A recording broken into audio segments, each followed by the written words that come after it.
Hello दोस्तों, study with trust में आप सबका स्वागत है। आज की इस वीडियो में हम आपके बीएड सेकेंड ईयर के paper understanding the discipline and subject के एक और इम्पोर्टेंट वीडियो लेकर हाजिर हैं। आज की इस वीडियो में हम जो नेचुरलिज्म की फ़िलोसफी है उसको हम कवर करेंगे। हम जानेंगे कि जो नेचुरलिज्म है वो एजुकेशन में किस तरीके से अपना रोल प्ले करता है या फिर एजुकेशन में इसका क्या क्या रोल है। इसके अलावा हम देखेंगे कि जो नेचुरलिस्टिक एजुकेशन है उसकी क्या क्या करैक्टरिस्टिक्स हैं, इसके एम्स क्या क्या है एजुकेशन से रिलेटेड। इसके अलावा जो करिकुलम है नेचुरलिज्म में वो कैसे होता है, क्या क्या टीचिंग मेथड्स रहते हैं, ये सारी की सारी चीज़ें हम डिटेल में करेंगे। यानी कि इस वीडियो के बाद आपको जो नेचुरलिज्म फ़िलोसफी है या फिर इसका एजुकेशन से जो रिलेशन है वो आपको अच्छे से समझ आ जाएगा। इससे पहले जो रियलिस्टिक अप्रोच है या रियलिज़म की जो फ़िलोसफी है वो हम पिछली वीडियो में कवर कर चुके हैं, उसका लिंक आपको डिस्क्रिप्शन में मिल जाएगा। अब शुरू करते हैं आज की हमारी वीडियो। सबसे पहले हम जान लेते हैं इसका मीनिंग क्या होता है। Naturalism is a philosophical approach to the education that emphasizes the natural world as the primary source of education and learning। इसमें अब क्या होता है कि जो नेचुरल वर्ड है ये मानते हैं, जो इससे रिलेटेड जितने भी फिलोसफर है उनका मानना है कि जो नेचुरल वर्ड है वही हमारा प्राइमरी सोर्स है नॉलेज का। जैसे हमने रियलिज्म में हमने क्या देखा था कि जो हम अपनी सेंसेस के थ्रू देखते हैं, जो चीज़ें एक्वायर करते हैं, जो नॉलेज गेन करते हैं वही रियल नॉलेज है। जबकि जो नेचुरलिज्म से रिलेटेड फिलोसफर है उनका ये मानना है कि जो नेचुरल वर्ड है हमारा वही हमारा मेन सोर्स है नॉलेज का। According to this philosophy, knowledge and understanding should be acquired through observation and experience of the natural world rather than through the abstract or theoretical concept। अब ये क्या कहते थे, ये बात इंपॉर्टेंट है। ये कहते थे कि अगर हमें नॉलेज एक्वायर करनी है तो हमें हमारी जो ऑब्जर्वेशन पावर है, हमारा जो एक्सपीरियंस है इस नेचुरल वर्ल्ड के साथ, उससे हमें वो नॉलेज है वो गेन करनी चाहिए, ना कि हम सिर्फ जो एब्स्ट्रैक्ट और खाली थियोरेटिकल कॉन्सेप्ट है उन्हीं को पढ़ते जाएं। उनसे हमें जो रियल नॉलेज है वो नहीं मिलने वाली। This approach to education is often associated with the work of Jean Jacques Rousseau, John Dewey and other educational theorist. इसके जो मेन प्रोपाउंडर थे उसमें जैसे रूसो आ गए, जॉन डेवी आ गए, ये कुछ बहुत बड़े नाम हैं जिन्होंने इस फिलोसफी को क्या है एक तरीके से इस पर एम्फेसाइज किया था या फिर इसको आगे बढ़ाने की कोशिश की थी। इसके बाद देखो, in naturalistic approach to education, students are encouraged to learn through their senses and direct experience with the natural world।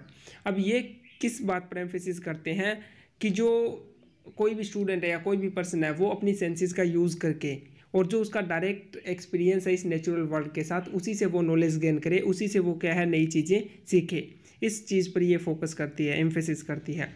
Teachers act as facilitators, helping the students to explore and discover the natural world for themselves। अब इसमें जो teachers होते हैं वो as a guide काम करते हैं, वो स्टूडेंट्स को हेल्प करते हैं ताकि वो इस नेचुरल वर्ल्ड को एक्सप्लोर कर सके और अपनी सेंसेस और अपनी ऑब्जर्वेशन पावर का यूज़ करके वो नॉलेज को एक्वायर कर सके, नॉलेज गेन कर सकें। This approach emphasis the importance of learning by doing. यानी कि इस अप्रोच में क्या है, इस बात पर फोकस किया जाता है कि हम कोई भी चीज़ें हैं उनको लर्निंग बाय डूइंग से सीखें। यानी कि कोई भी चीज़ है उसमें इन्वॉल्व होकर उसमें हम टोटली इन्वॉल्व हो जाएं, तभी हम वो चीज़ क्या है सीख पाएंगे या फिर नॉलेज एक्वायर कर पाएंगे। इस बात पर ये जो नेचुरलिस्टिक जो फिलोसफर्स थे वो एम्फेसिस करते थे। आई होप इसके बाद आपको इसका मीनिंग है वो अच्छे से समझ आ गया होगा। अब हम देखते हैं कि इसकी कुछ एक करेक्टरिस्टिक्स क्या क्या है। जब हम नेचुरलिस्टिक एजुकेशन की बात करते हैं तो इसमें क्या क्या मतलब इसकी मेन करेक्टरिस्टिक्स हम देख सकते हैं। सबसे पहला पॉइंट कहता है revolt against the traditional system of education. यानी कि जो ट्रेडिशनल सिस्टम चला आ रहा था एजुकेशन का उसके अगेंस्ट एक तरीके से ये रिवोल्ट करते हैं, यानी कि इनकी जो फिलोसफी थी वो उससे हट कर थी। नेचुरलिज्म में भी regarded as a revolt against the traditional system of education. It is against bookish knowledge. It believes that education should be in strict conformity with the nature of child। It encourages and formulates the natural laws of educative process। इन्होंने क्या बोला कि जो bookish knowledge है हम सिर्फ उस तक ही सीमित नहीं रह सकते, हम बुकिश नॉलेज में ही मतलब सिमट कर नहीं रह सकते। इसलिए इन्होंने जो ट्रेडिशनल सिस्टम चला आ रहा था एजुकेशन का उसके अगेंस्ट एक तरीके से रिवोल्ट किया और इन्होंने नए जो मेथड्स हैं, जो नए एक तरीके से इन्होंने चीज़ें हैं वो इसके लिए इन्होंने बताई। सेकंड पॉइंट कहता है child is the centre of all education. इन्होंने क्या अब चीज़ पर जोर दिया कि जो चाइल्ड है, जो बच्चा है, उसको हमें क्या है सेंटर में रखकर जो सारी की सारी हमारी एजुकेशनल फिलोसफी है उसको क्या है एक तरीके से बनाना होगा। इसलिए ये कहते हैं कि जो बच्चा है एक, वही क्या है सेंटर में होना चाहिए। The child is centre of all education. Third point कहता है emphasis on freedom. Naturalism gives prominent place to the concept of freedom in education, यानी कि जो बच्चा है उसको एजुकेशनल सिस्टम में उसको मतलब फ्रीडम है वो दी जानी चाहिए। ऐसा नहीं है कि उसको हम लिमिटेशन उसमें रखें या उसको हम बाउंड करके रखते हैं कुछ एक चीज़ों में। उसको क्या है प्रॉपर फ्रीडम दी जानी चाहिए। The child would be given freedom to live in the nature without any type of checks and controls, यानी कि वो इस नेचुरल वर्ल्ड में रहे, उस पर किसी तरीके का कोई भी कंट्रोल ना हो। इस तरीके से ये क्या है जो एक बच्चा है उसकी फ्रीडम को भी एम्फेसिस करते हैं। नेक्स्ट पॉइंट कहता है एडवोकेट्स को एजुकेशन, यानी कि इन्होंने को एजुकेशन है उस पर भी जोर दिया। को एजुकेशन को मतलब इन्होंने आगे बढ़ाने की जो बात है वो की है। नेक्स्ट इसकी जो करेक्टरिस्टिक्स है वो है back to nature. Out of 3 essential factor of education, इन्होंने 3 इसेंशियल जो एजुकेशन के फैक्टर है वो बताए हैं। जो कौन कौन से, नेचर, मेन एंड ऑब्जेक्ट। इन तीनों में से इन्होंने सबसे ज़्यादा जो नेचर है उस पर एम्फेसिस किया है, इसलिए ये पॉइंट भी इसकी करेक्टरिस्टिक्स में बिल्कुल अप्रोप्रिएट है कि हम ये ऐड कर सकते हैं बैक टू नेचर।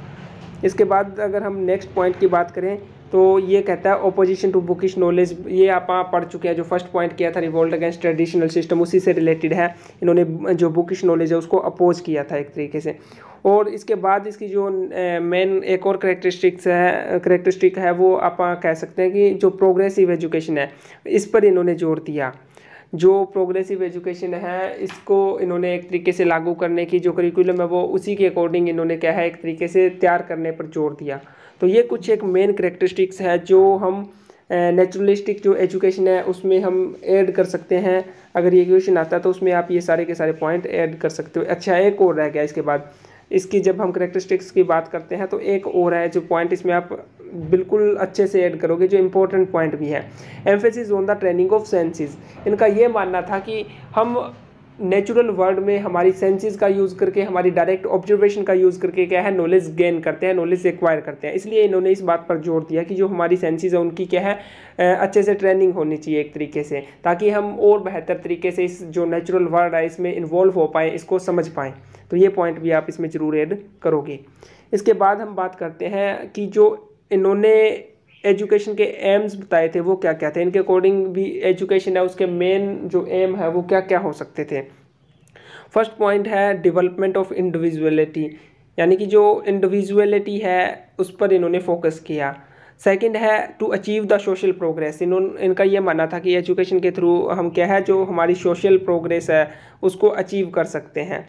तीसरा पॉइंट हम ऐड कर सकते हैं education as a present and future happiness. और फोर्थ पॉइंट अगर हम इसमें ऐड करना चाहें तो सेल्फ एक्सप्रेशन ऐड कर सकते हैं। इसके अलावा कुछ और पॉइंट है जो आप इसमें ऐड करना चाहो, जैसे परफेक्शन ऑफ ह्यूमन मशीन हो गया। ये जब हम एम्स की बात करेंगे कि इसके मेन जो एम है वो क्या क्या हो सकते हैं, तो इसमें हम ये पॉइंट डेफिनेटली ऐड कर सकते हैं। इसके बाद जो नेक्स्ट हमारा इंपॉर्टेंट इसमें जो पॉइंट हम ऐड करेंगे वो होगा नेचुरलिज्म एंड करिकुलम, यानी कि इनके अकॉर्डिंग जो करिकुलम है वो कैसे होना चाहिए, इन्होंने किस तरीके के करिकुलम पर फोकस किया। तो सबसे पहले जब हम बात करते हैं तो इन्होंने ना अलग अलग स्टेजेस के अकॉर्डिंग क्या है करिकुलम डिसाइड किया, अलग अलग स्टेजेस में इन्होंने बांट दिया, जैसे ह्यूमन लाइफ होती है और उसके अकॉर्डिंग ही इन्होंने करिकुलम है वो बताया। सबसे पहले ये बात करते हैं इन्फेंसी स्टेज की, जो हमारे पहले 5 साल होते हैं, जब बच्चा बिल्कुल क्या है छोटा होता है, जिसको आप इन्फेंट भी बोलते हैं। तो उस स्टेज में इन्होंने क्या बोला कि कोई भी डेफिनेट करिकुलम नहीं होगा, कोई भी बुकिश नॉलेज एक तरीके से कोई डेफिनेट करिकुलम है वो नहीं होगा। इन्होंने किस चीज़ पर फोकस किया, stress on the physical activities. इन्होंने बोला भी इस स्टेज में बच्चे को क्या है उसकी फिजिकल डेवलपमेंट जरूरी है, तो फिजिकल एक्टिविटीज़ पर इन्होंने फोकस किया। कोई भी फॉर्मल एजुकेशन इस स्टेज में इन्होंने नहीं रखी। और इन्होंने बोला कि जो बच्चा है उसको कंप्लीट फ्रीडम है वो इस स्टेज में दी जानी चाहिए। इसके बाद सेकंड स्टेज आ जाती है चाइल्डहुड, जो 5 से लेकर 12 ईयर तक इन्होंने बताई। इस स्टेज में इन्होंने क्या बोला, इस स्टेज में इन्होंने बोला कि डेवलपमेंट और जो ट्रेनिंग है सेंसेस की वो ज़्यादा जरूरी है, तो इस चीज़ पर फोकस किया जाना चाहिए। और इस स्टेज में भी इन्होंने जो बुकिश नॉलेज है उसको एक तरीके से इग्नोर कर दिया, no bookish knowledge is needed in this stage. और इन्होंने किस चीज़ पर फोकस किया, stress on the negative education. इसके अलावा कुछ एक एक्टिविटीज़ थी, जैसे स्विमिंग हो गया, हॉर्स राइडिंग हो गया, ये भी फिजिकल एक्टिविटीज़ हैं जो इन्होंने करिकुलम में ऐड की है। इसके बाद तीसरी स्टेज आती है एडल्टहुड की। एडल्टहुड की स्टेज है जो इन्होंने बोला कि 12 से 15 ईयर्स का जो टाइम पीरियड है, इस ड्यूरिंग इन्होंने जो करिकुलम जो डिसाइड किया उसमें इन्होंने जो प्रैक्टिकल नॉलेज है वो भी ऐड कर दी। इसके अलावा जब हम सब्जेक्ट्स की बात करते हैं तो इन्होंने नेचुरल साइंस हो गया और जो साइंस के सब्जेक्ट्स हैं, मैथमेटिक्स हो गया, म्यूज़िक, लिटरेचर, लैंग्वेज और जो सोशल लाइफ से रिलेटेड जितने भी हमारे सब्जेक्ट्स हैं वो सारे के सारे इन्होंने करिकुलम में ऐड कर दिए। इसके बाद जो एडल्टहुड की स्टेज थी 15 से लेकर 20 ईयर्स तक, इसमें इन्होंने क्या बोला कि जैसे जो सोशल एजुकेशन है उस पर फोकस किया, जो वीमेन एजुकेशन है इन चीज़ों पर फोकस किया। तो इस तरीके से इन्होंने जो अपना करिकुलम है वो एक तरीके से बनाया और इसी के अकॉर्डिंग इन्होंने बोला कि जो एक बच्चा है उसकी जो एजुकेशन है वो कंप्लीट होनी चाहिए या फिर वो एजुकेशन है वो इसी करिकुलम को क्या है एक तरीके से फॉलो करे। इसके बाद नेक्स्ट पॉइंट जब हम इसमें देखेंगे तो हम बात करेंगे कि इन्होंने टीचिंग मेथड्स कौन कौन से बताए, किन टीचिंग मेथड्स पर इन्होंने फोकस किया। Naturalism reject the rigid teaching methods and uniform traditional methods of teaching.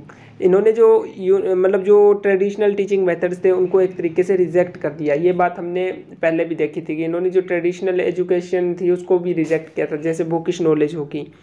It does not favour the classroom teaching. इन्होंने ये बोला कि जो टीचिंग है वो सिर्फ क्लासरूम की चार दीवारी के अंदर सीमित नहीं होनी चाहिए, उसी में मतलब वो लिमिटेड नहीं होनी चाहिए। Give your pupil no verbal lessons. They should be taught by their experience alone. Is what Rousseau said. Rousseau ने क्या बोला कि जो हमारे स्टूडेंट्स हैं तो उनको हमें कोई भी वर्बल लेसन नहीं देना चाहिए। They should be taught bye their experience. उनको हम उन्हीं के एक्सपीरियंस से मतलब क्या है एक तरीके से चीज़ें सिखाएं या पढ़ाएं। तो इस चीज़ पर इन्होंने फोकस किया था।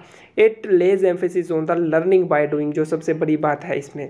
इसके अलावा इन्होंने जो प्ले वे मेथड है, लर्निंग थ्रू रिक्रिएशन हो गया, डायरेक्ट मेथड हो गया, लर्निंग थ्रू एक्सपीरियंस हो गया, ऑब्जर्वेशन मेथड हो गया, ये सारे के सारे हो गए जो कुछ एक मेथड्स थे जिन पर इन्होंने क्या है एम्फेसिस किया। तो ये थी हमारी जो नेचुरलिस्टिक फिलोसफी थी, या फिर अगर क्वेश्चन इस तरीके से भी आ सकता है भी नेचुरलिज्म इन एजुकेशन क्या है, इसको हमने डिटेल में एक्सप्लेन करना होगा। क्या क्या इसमें टीचिंग मेथड रहते हैं, क्या इसके कैरेक्टरिस्टिक्स है, तो वो सारा का सारा आप इस क्वेश्चन के अकॉर्डिंग इस वीडियो में जैसे जैसे आपको स्टेप्स बताए गए हैं वो सारे के सारे आप इसमें ऐड है वो कर सकते हो।